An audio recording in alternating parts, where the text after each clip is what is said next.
Kami-sama-yo, I'll never forget the moment on March 15, 1945, when I looked across that interrogation table at Iwo Jima and realized I was face to face with Major Richard Dick Bong, the American pilot who had personally destroyed more Japanese aircraft than any other man alive. The Pacific wind was rattling the corrugated metal walls of the temporary building, the smell of aviation fuel mixed with volcanic ash from the ongoing fighting, and somewhere in the distance I could hear American swing music playing from a radio, Glenn Miller's American Patrol, serving as a bitter reminder of who now controlled the skies over Japan. I was Lieutenant Commander Hiroshi Zero Tanaka, Naval Air Squadron 253, Imperial Japanese Navy, and after 4 years of aerial combat from Pearl Harbor to the Philippines, I thought I understood everything about air warfare, about Japanese spiritual superiority over materialistic Americans, about the cowardice that prevented enemy pilots from engaging in proper Bushido combat.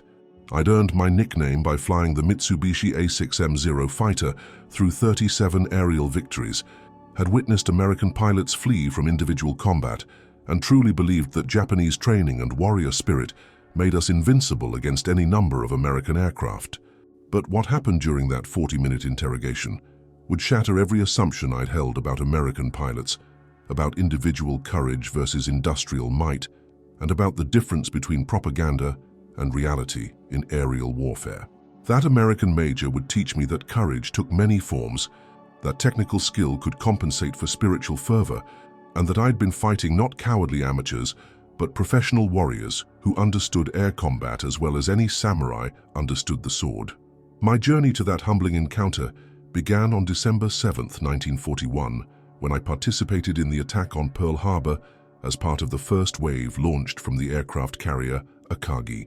Flying my Zero fighter at dawn over Hawaiian waters, accompanied by the finest naval aviators in the world, I felt the intoxicating certainty that Japanese air power would sweep American forces from the Pacific within months. Americans are soft people who love comfort more than honor, Commander Mitsuo Fuchida had told us during final briefings aboard Akagi. Their pilots are poorly trained civilians in uniform who will flee rather than fight when faced with determined Japanese attack. One Japanese pilot is worth 10 American pilots in any combat situation. This assessment seemed confirmed by our initial success at Pearl Harbor. American aircraft were destroyed on the ground before they could mount any resistance. American anti-aircraft fire was ineffective, and the few American pilots who managed to take off were quickly shot down by superior Japanese fighters. My personal contribution was modest but satisfying. I destroyed 3 American aircraft on the ground and damaged a 4th before returning safely to Akagi. The ease of the victory reinforced every lesson we'd learned about American military weakness and Japanese superiority. The Americans had no warning, no preparation, no fighting spirit, I told my wingman, Lieutenant Kenji Yamamoto, as we flew back to our carrier.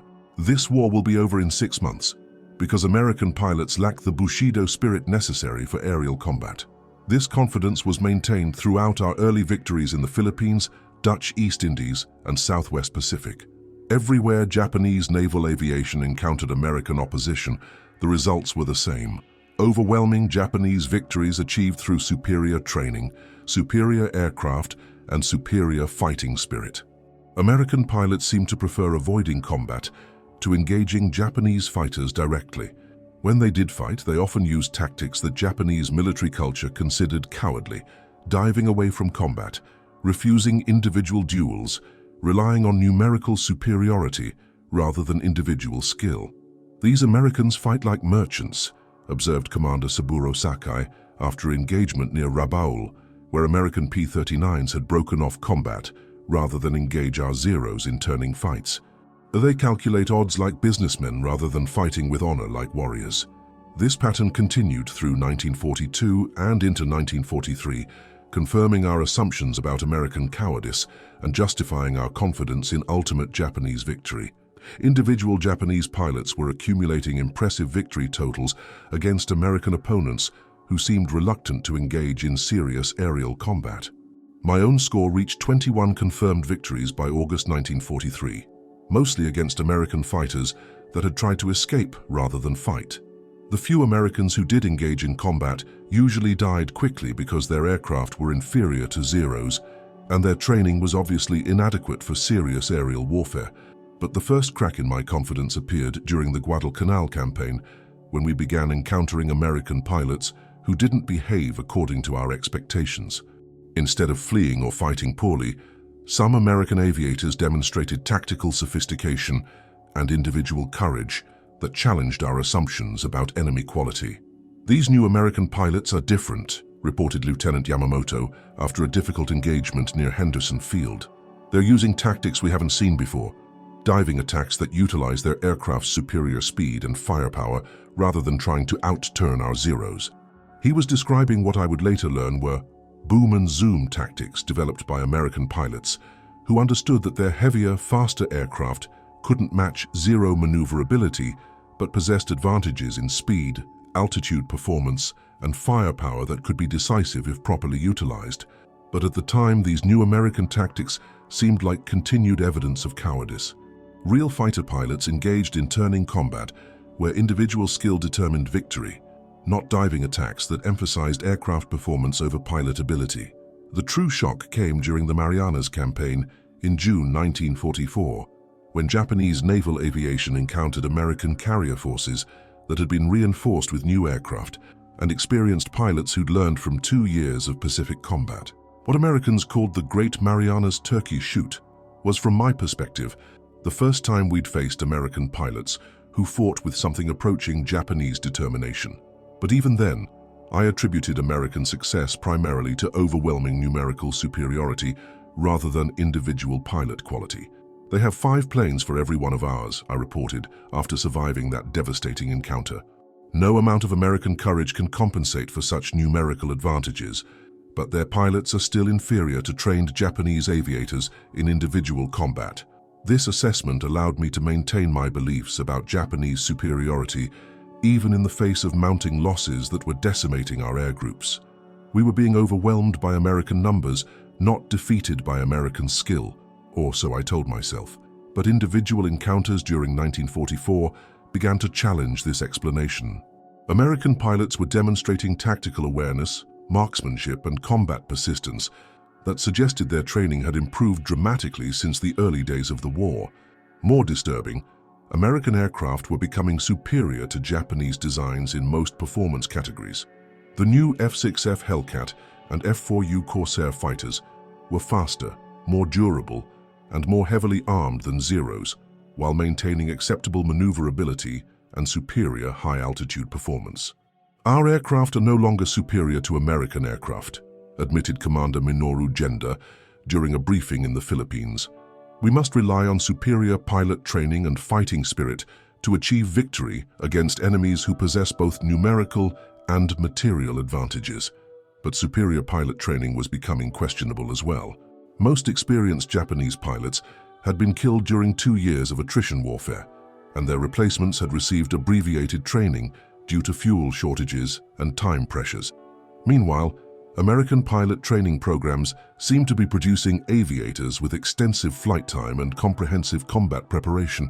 The final blow to my confidence in Japanese aviation superiority came on February 15, 1945, during a desperate attempt to defend airfields on Iwo Jima against American carrier attacks. Flying one of the last operational Zeros on the island, I encountered an American formation that included the most skilled pilots I'd ever faced in combat. The engagement began typically with American fighters using diving attacks to avoid turning combat where Zeros held traditional advantages. But when I managed to force one F-6F Hellcat into a turning fight, the American pilot demonstrated flying skills that matched anything I'd seen from Japanese aviators. For 12 minutes, we engaged in aerial combat that tested every technique I'd learned during 4 years of war. The American pilot understood energy management, tactical positioning, and marksmanship, as well as any Japanese ace, while flying an aircraft that was superior to my Zero in most performance categories. The fight ended when a second American fighter intervened, firing a burst that severed my control cables and set my fuel tank ablaze. As I prepared to bail out of my burning Zero, I saw the American pilot who defeated me fly alongside to ensure I survived the encounter, a gesture of professional courtesy between warriors that I hadn't expected from supposedly cowardly enemy aviators. This American pilot was not a coward, I realized as my parachute carried me toward the volcanic landscape of Iwo Jima. He fought with honor and skill that would be respected by any Japanese pilot. My capture by American Marines was routine and professional, but my interrogation would prove far more significant in changing my understanding of American aviation and individual American pilots. Initially, I expected questioning by intelligence specialists seeking information about Japanese aircraft and tactics. Instead, on March 15, 1945, I was brought to a small building near the captured airfield and introduced to a tall, quiet American major, whose presence immediately commanded respect from everyone in the room. "Lieutenant Commander Tanaka," said the American interpreter, "this is Major Richard Bong, United States Army Air Forces. He would like to speak with you about aerial combat in the Pacific." The name meant nothing to me at first, but the major's bearing and the deference shown by other American personnel suggested he was someone of unusual importance. When he began speaking through the interpreter, his questions revealed detailed knowledge of Japanese aircraft and tactics that surprised me. Major Bong would like to know about the performance characteristics of the A6M50 compared to earlier models. The interpreter translated. He's particularly interested in rate of climb and turning radius at various altitudes. These were technical questions that could only come from someone with extensive personal experience fighting Japanese aircraft. But when I asked about Major Bong's background, the answer shocked me more than any combat encounter I'd experienced during 4 years of war. Major Bong has been credited with 40 confirmed aerial victories, the interpreter explained, all against Japanese aircraft. He's the highest-scoring American fighter pilot in this war. 40 victories against Japanese aircraft. This quiet American major had personally shot down more Japanese planes than most entire squadrons, had killed more Japanese pilots than anyone else in American service, had achieved a victory total that exceeded all but a few Japanese aces, and he was sitting across from me, speaking calmly about technical matters as if aerial combat were a professional discussion rather than life-and-death struggle between opposing philosophies. "I would like to hear Major Bong's assessment of Japanese pilot quality," I said through the interpreter, curious about how this American ace perceived his Japanese opponents. The major's response, delivered in fluent Japanese that eliminated the need for translation, revealed depths of understanding about both aerial combat and Japanese military culture that shattered my remaining assumptions about American pilots. "Lieutenant Commander Tanaka," he said in careful but correct Japanese, "Japanese pilots are the finest natural aviators I've ever encountered. Your training in aerobatics and aircraft handling is superior to American training in many ways. Japanese pilots understand their aircraft capabilities better than most American pilots understand theirs." His assessment was professional and respectful, but it continued in ways that challenged my beliefs about the nature of aerial combat and military effectiveness. But Japanese tactical doctrine has failed to adapt to changing conditions of modern air warfare, he continued. Individual pilot skill, no matter how exceptional, cannot overcome systematic disadvantages in aircraft production, pilot replacement, and tactical flexibility. Major Bong spent the next 30 minutes explaining American approaches to aerial combat that revealed sophisticated thinking about warfare that I'd never encountered in Japanese military training. American pilots were trained to view aerial combat as team effort rather than individual dueling, to utilize aircraft performance advantages rather than engage in turning fights where enemy aircraft might be superior, to conserve their own lives and aircraft while maximizing damage to enemy forces. "Japanese pilots fight like samurai," Major Bong observed, "with individual honor and personal courage that commands respect from any professional warrior. But modern aerial warfare requires different approaches, industrial approaches that emphasize efficiency over honor, results over individual glory." This philosophy explained American tactical developments that had puzzled Japanese pilots throughout the war. Americans avoided turning combat not from cowardice, but from tactical intelligence, recognizing that their aircraft performed better in high-speed attacks than in maneuvering engagements. "When I engage Japanese fighters," Major Bong explained, "I use diving attacks that capitalize on my aircraft's superior speed and firepower, while avoiding prolonged maneuvering where Zeros have advantages. This isn't cowardice, it's professional competence." He was right, though admitting it challenged everything I'd been taught about proper warrior conduct.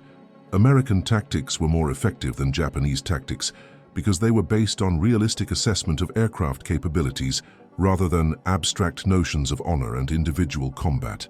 But Major Bong's most devastating observation concerned the strategic context that had determined the outcome of aerial warfare in the Pacific, regardless of individual pilot quality or tactical doctrine. Japanese naval aviation began this war with the finest pilots in the world, he said. But you couldn't replace your losses, couldn't train new pilots fast enough, couldn't produce aircraft in sufficient quantities to maintain air superiority against American industrial production. His analysis was mathematically precise and strategically accurate. Japan had started the war with approximately 3,500 trained naval aviators, while America had perhaps 5,000 military pilots of all types. But by 1945, American training programs had produced over 300,000 pilots, while Japanese pilot strength had declined to fewer than 2,000 trained aviators. Individual Japanese pilots are still superior to individual American pilots in many aspects of flying, Major Bong continued. But we have 50 pilots for every Japanese pilot, and we can afford to lose pilots while you cannot. The mathematics of attrition warfare were inescapable. Even if Japanese pilots achieved favorable kill ratios in individual engagements, American numerical superiority meant that Japan would eventually run out of experienced aviators, while America would continue producing new pilots faster than they could be shot down. This is why American pilots use conservative tactics, Major Bong explained. We don't need to achieve spectacular individual victories. We just need to maintain pressure until Japanese air strength is completely exhausted. This strategic perspective revealed the futility of Japanese emphasis on individual pilot excellence and heroic sacrifice. No amount of Bushido spirit could overcome the mathematical reality of industrial warfare between nations with vastly different production capabilities. But Major Bong's most profound insight concerned the nature of courage and professional competence in modern aerial warfare. His 40 victories hadn't been achieved through reckless heroism or individual dueling, but through methodical application of superior tactics, aircraft, and training over a sustained period. American pilots aren't cowards for avoiding unnecessary risks, he said. We're professionals who understand that dead pilots can't contribute to winning wars. Our job is to destroy enemy aircraft and pilots while preserving our own forces for continued operations. This professional approach had allowed experienced American pilots like Major Bong to survive long enough to achieve high victory totals while accumulating tactical knowledge that made them increasingly effective against Japanese opposition. Japanese pilots often die heroically in their first few combats, Major Bong observed. American pilots survive their early combats and become more dangerous with experience. Which approach serves the war effort better? His question challenged fundamental assumptions about military effectiveness and warrior values that had shaped Japanese military culture for centuries. Perhaps individual heroism was less valuable than professional competence. Perhaps survival was more important than glorious death. Perhaps modern warfare required different virtues than traditional combat. Our conversation continued for nearly 2 hours, ranging across technical details of aircraft performance, tactical innovations, strategic assessments of the war's progress, and philosophical questions about the nature of aerial combat and military profession. Major Bong demonstrated knowledge of Japanese aircraft that exceeded most Japanese pilots' understanding of their own equipment, tactical awareness that surpassed Japanese training in many areas, and strategic perspective that revealed the broader context determining individual combat outcomes. You have personally shot down more Japanese aircraft than many entire squadrons, I said, as our conversation neared its end. How do you assess Japanese pilot quality based on your combat experience? His response was both respectful and devastating, acknowledging individual Japanese excellence while explaining why that excellence had proven insufficient for strategic success. Japanese pilots are brave, skillful, and dedicated warriors who deserve respect from any professional aviator, Major Bong said. But individual excellence cannot overcome systematic disadvantages in training time, aircraft quality, and replacement capacity that determine the outcome of sustained aerial warfare. He paused, looking directly at me with the expression of a professional soldier addressing an equal who happened to be on the losing side of a conflict. Lieutenant Commander Tanaka, You personally shot down 37 American aircraft and survived 4 years of combat, achievements that would be honored in any air force in the world. But Japan trained 1 pilot like you, while America trained 100 pilots with adequate skills and superior aircraft. His mathematics were accurate and his conclusion inescapable. Individual Japanese pilot superiority had been overwhelmed by American systematic advantages that made high Japanese skill levels irrelevant to strategic outcomes. As our interrogation session ended and I was returned to the prisoner compound, I reflected on everything Major Bong had taught me about aerial combat, American military culture, and the realities of modern warfare between industrial nations. This American pilot wasn't the cowardly amateur I'd expected to encounter. He was a professional warrior who'd mastered his craft as thoroughly as any Japanese ace, who understood Japanese capabilities as well as Japanese pilots understood them, and who'd developed tactical approaches that neutralized Japanese advantages while maximizing American strengths.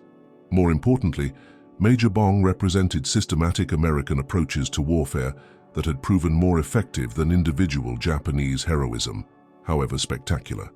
American success hadn't resulted from superior courage or individual skill, but from superior organization, training, production, and strategic thinking.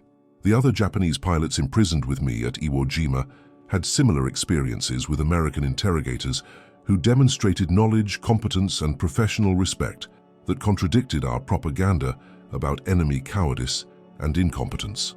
These Americans understand aerial combat as well as we do, observed Commander Minoru Yamazaki, a veteran pilot who'd been captured after his aircraft was shot down by American carrier pilots. Their tactics are different from ours, but they're not inferior, just adapted to different aircraft and strategic situations. This recognition gradually spread through the Japanese pilot community at the prisoner compound as we compared notes about our combat experiences and American interrogation techniques. Individual American pilots might still be inferior to individual Japanese pilots in pure flying skills, but American aerial warfare systems had proven superior to Japanese systems in achieving strategic objectives. But perhaps most significantly, our encounters with American pilots had revealed that courage and professional competence took different forms than Japanese military culture recognized. American pilots demonstrated courage through methodical application of superior tactics over extended periods, rather than through individual heroic gestures. Bushido teaches that death with honor is preferable to life with shame, I told Major Bong during a second conversation several days later. How do American pilots maintain fighting spirit when their tactics emphasize survival over sacrifice? His response revealed philosophical differences between Japanese and American military cultures that explained much about differing approaches to aerial combat and individual pilot behavior. American pilots fight to preserve democracy and freedom, not to achieve personal glory, Major Bong explained. Our motivation comes from protecting our families and way of life, rather than from abstract notions of honor or individual heroism. This defensive motivation created different kinds of military effectiveness than Japanese offensive ideology. American pilots were fighting to preserve something they valued rather than to acquire something they coveted, and this seemed to produce sustained effort over long periods rather than spectacular individual achievements. Dead pilots can't protect their families, Major Bong continued. Living pilots can continue fighting until the war is won and everyone can return home safely. Which approach serves families better, heroic death or professional competence? His questions challenged basic assumptions about warrior values and military effectiveness that had shaped my understanding of aerial combat and individual duty. Perhaps Japanese emphasis on glorious death was less valuable than American emphasis on effective life. The war ended while I was still in American custody, and news of Japan's surrender created complex emotions among Japanese pilots who devoted their lives to achieving victory that had proven impossible. We fought with honor and courage that cannot be questioned, Commander Yamazaki observed as we listened to Emperor Hirohito's surrender broadcast. But honor and courage were insufficient against American industrial capacity and systematic military effectiveness. This recognition allowed us to accept defeat without losing pride in individual achievements or respect for Japanese military traditions. We'd been defeated not by superior enemies but by superior systems, not by better individual pilots but by better overall approaches to aerial warfare. Major Bong visited the prisoner compound one final time before American forces departed Iwo Jima, and our conversation provided closure to my wartime experience and perspective on future relationships between former enemies. "Lieutenant Commander Tanaka," he said, "Japan produced some of the finest pilots in aviation history, and you were among the best of them. When this war is over and normal relations are restored between our countries, I hope Japanese and American pilots can share their knowledge and learn from each other."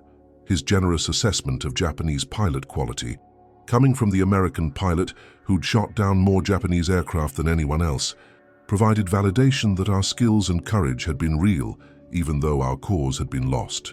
"Major Bong," I replied, "you have taught me that American pilots are warriors deserving of respect, that different tactical approaches can be equally valid, and that individual excellence must be supported by systematic effectiveness to achieve strategic success."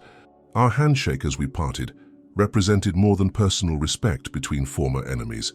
It symbolized the possibility that professional competence and mutual recognition of military skills could provide foundation for peaceful relationships between nations that had tried to destroy each other. My repatriation to Japan in 1946 revealed a country devastated by war and occupation, but also presented with opportunities for democratic reconstruction under American leadership. Many former Japanese military officers were initially bitter about defeat and reluctant to cooperate with American authorities. But those of us who'd encountered American military professionals during our captivity understood that cooperation offered the best path forward for Japan and for preservation of what was valuable in Japanese military traditions. We were defeated by superior organization and industrial capacity, I told a gathering of former naval aviators in Tokyo in 1947. But American pilots were not cowards. They were professionals who understood modern warfare better than we did. This recognition influenced my post-war career as I worked to help establish democratic institutions in Japan while preserving aspects of Japanese military culture that could contribute to peaceful development. Japanese pilot training produced exceptional individual aviators, I explained to American military advisors who were helping to establish Japan's self-defense forces. But American training systems produced adequate pilots in sufficient numbers to achieve strategic objectives. Future Japanese aviation must combine our individual excellence with American systematic effectiveness. The lessons I'd learned from my encounter with Major Bong became principles for Japanese aviation reconstruction. Individual skill must be supported by systematic training, traditional courage must be combined with professional competence, and national defense must be integrated with international cooperation rather than based on aggressive independence. In 1952, I had the opportunity to visit the United States as part of a program designed to rebuild relationships between former enemies. The highlight of that trip was a reunion with Major Bong, who'd become a test pilot and was working to develop new aircraft for the expanding Cold War competition with the Soviet Union. "Dick," I said, using his first name for the first time, "thank you for teaching me that American pilots were warriors, not cowards, and that different approaches to aerial combat could be equally valid when properly applied." "Hiroshi," he replied, "Japanese pilots taught American aviators about dedication, individual excellence, and aircraft handling skills that improved our own training programs. The best military traditions from both countries can contribute to future peace and security." Our friendship continued until Major Bong's death in a test flight accident in 1945, just days before Japan's surrender. His loss represented not just the death of a skilled pilot, but the loss of someone who demonstrated that professional respect could exist between former enemies who recognized each other's competence and courage.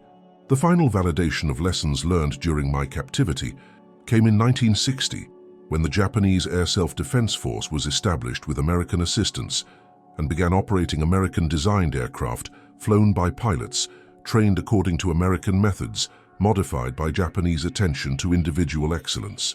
Modern aerial warfare requires both individual skill and systematic effectiveness, I told young Japanese pilots during their training. American methods provide the systematic framework, while Japanese traditions contribute the individual excellence necessary for true professional competence. This combination of American and Japanese approaches to aviation proved successful, as the JASDF became one of the most capable air forces in Asia, demonstrating that former enemies could learn from each other and create military institutions that served peaceful rather than aggressive purposes. My correspondence with American pilots continued throughout the Cold War period, providing ongoing insights into aviation development and the evolution of military relationships between former enemies who'd become allies against new threats. The skills that made Japanese and American pilots effective against each other, wrote Colonel Patterson, a former Hellcat pilot who'd become a NATO staff officer, now make them effective allies against potential enemies who threaten democratic values in Asia and Europe. This transformation reflected broader changes in international relations that had grown out of wartime recognition that professional competence and mutual respect could provide foundations for lasting peace between nations that understood each other's capabilities and limitations. This was my story. Lieutenant Commander Hiroshi Zero Tanaka, who learned that enemies could be worthy opponents deserving of respect, that individual excellence required systematic support to achieve strategic success, and that professional competence could provide bridges between different military cultures and national traditions. My encounter with Major Richard Bong taught me that American pilots weren't cowards, but professionals who'd developed effective approaches to aerial warfare, that Japanese pilot superiority was real but insufficient against American systematic advantages, and that former enemies could become friends when they recognized each other's skills and contributions to military aviation. What struck you most about my meeting with the American ace, who shot down 40 Japanese aircraft? Have you heard similar accounts from veterans who discovered that their assumptions about enemy capabilities were wrong? These personal testimonies help us understand how individual encounters during warfare can challenge national prejudices and create foundations for lasting peace. If you want to hear more first-hand accounts like this one, make sure to subscribe and hit that notification bell. Tomorrow we'll be sharing the story of Captain Maria Santos, a Filipino-American intelligence officer who learned that understanding your enemy was the first step toward defeating them. These voices from the past deserve to be heard. Let's make sure their stories live on.